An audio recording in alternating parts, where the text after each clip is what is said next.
Here is Ms. Abby Grossman. She went on MSNBC recently. That's like the place to be, apparently. Like, you know, if you've got something that you don't like about conservatives, you go on MSNBC. It's where Joe Biden was just yesterday, and they all seem to go to that same show with that woman with that very nasal voice, who used to be a Republican. Remember, she was actually didn't she like hate Sarah Palin? They had like some kind of big squabble there.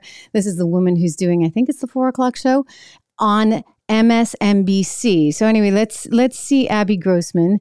She is a producer who formerly used to work for Maria Bartiromo, and then she went to work for Geraldo for Tucker Carlson, and apparently was in for a rude awakening.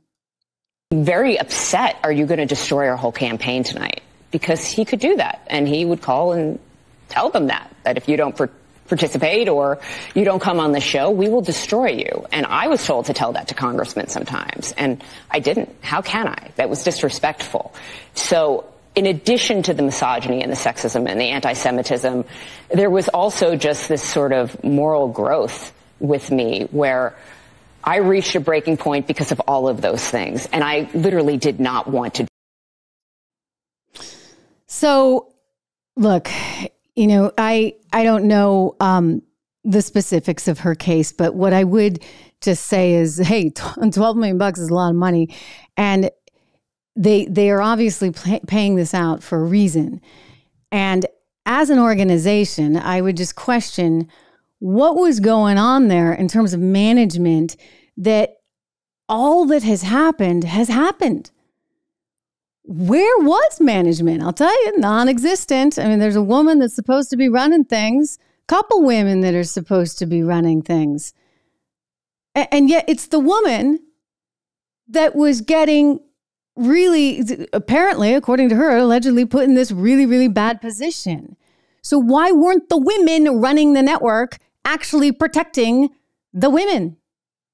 I mean, it's a fair, not only that, why weren't they protecting themselves? Why weren't they protecting shareholders? Why weren't they protecting Tucker Carlson?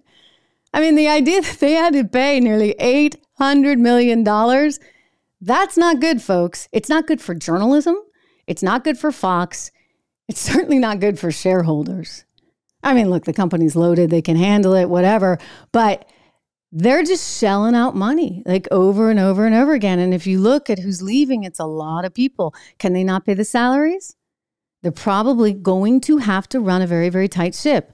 It's a huge opportunity for other players, including Newsmax, including everyone here that are independent creators.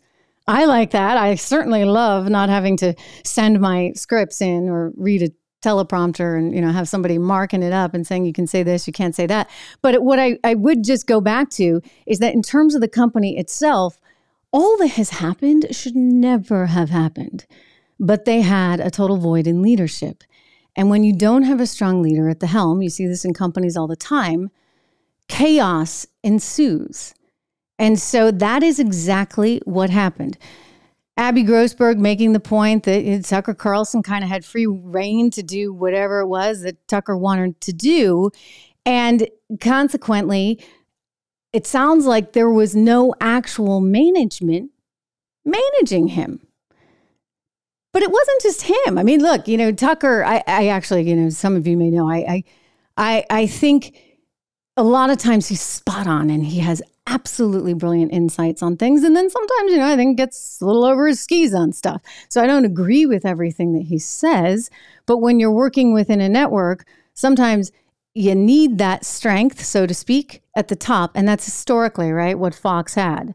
So Roger Ailes, for all the faults that we've all read about, was running a quote unquote tight ship in terms of the management there within the organization. And so they weren't just throwing people under the bus, 1, 2, 3. And yet that is what has happened, what has ensued.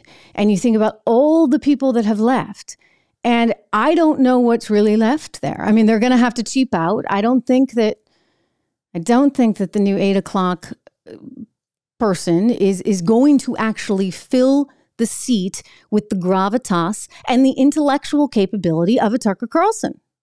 Jesse Waters is a very nice guy and he's funny and he was great. Remember him doing those Bill O'Reilly like hits, the man on the street stuff? It was great. But does he have the ability to command at 8 o'clock hour?